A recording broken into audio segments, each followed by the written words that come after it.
Here are famous quotes by Alexander Graham Bell.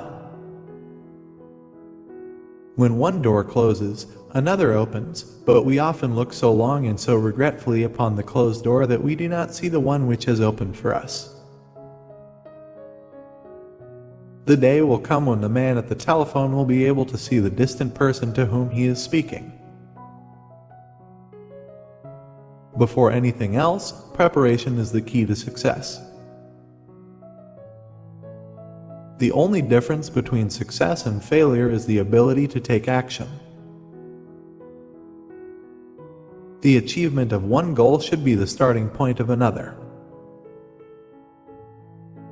Don't keep forever on the public road, going only where others have gone and following one after the other like a flock of sheep. Leave the beaten track occasionally and dive into the woods. Great discoveries and improvements invariably involve the cooperation of many minds. Concentrate all your thoughts upon the work at hand. The sun's rays do not burn until brought to a focus. Sometimes we stare so long at a door that is closing that we see too late the one that is open.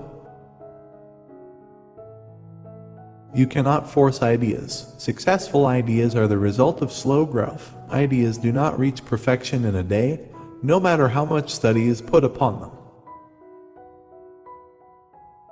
A man, as a general rule, owes very little to what he is born with. A man is what he makes of himself. What this power is, I cannot say. All I know is that it exists, and it becomes available only when a man is in that state of mind in which he knows exactly what he wants and is fully determined not to quit until he finds it. God has strewn our paths with wonders, and we certainly should not go through life with our eyes shut. Observe, remember, compare.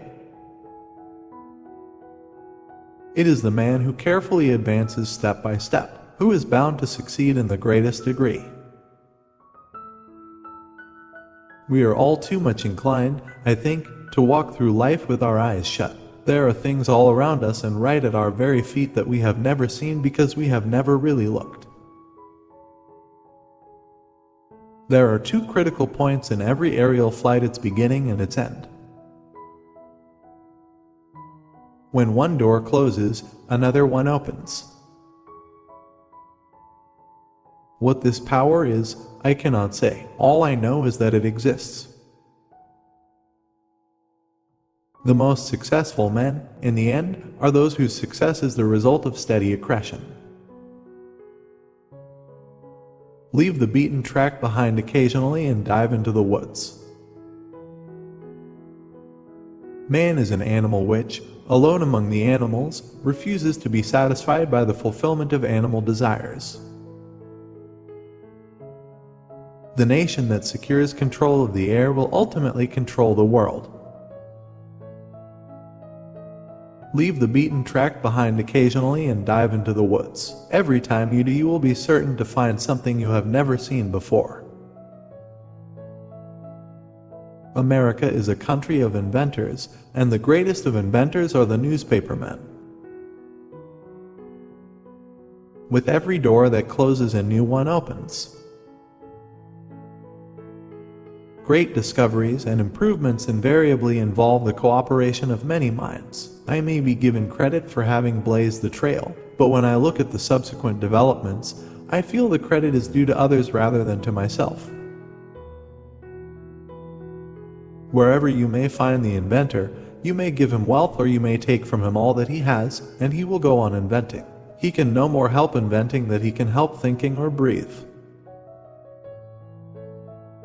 Ordinary people who know nothing of phonetics or elocution have difficulties in understanding slow speech composed of perfect sounds, while they have no difficulty in comprehending an imperfect gabble if only the accent and rhythm are natural. I have heard articulate speech produced by sunlight. I have heard a ray of the sun laugh and cough and sing. I have been able to hear a shadow, and I have even perceived by ear the passage of a cloud across the sun's disk. I have always considered myself as an agnostic. Washington is no place in which to carry out inventions.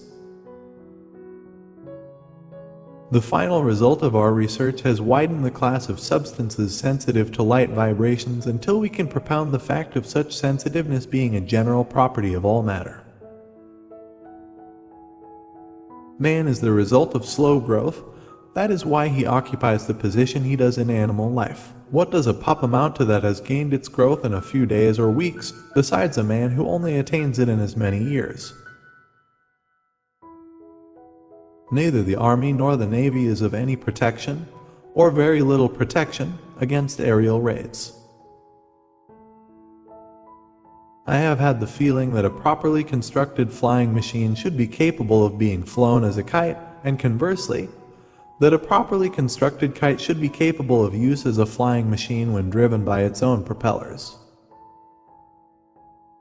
Support us by subscribing to Possible for Sure and for more quotes.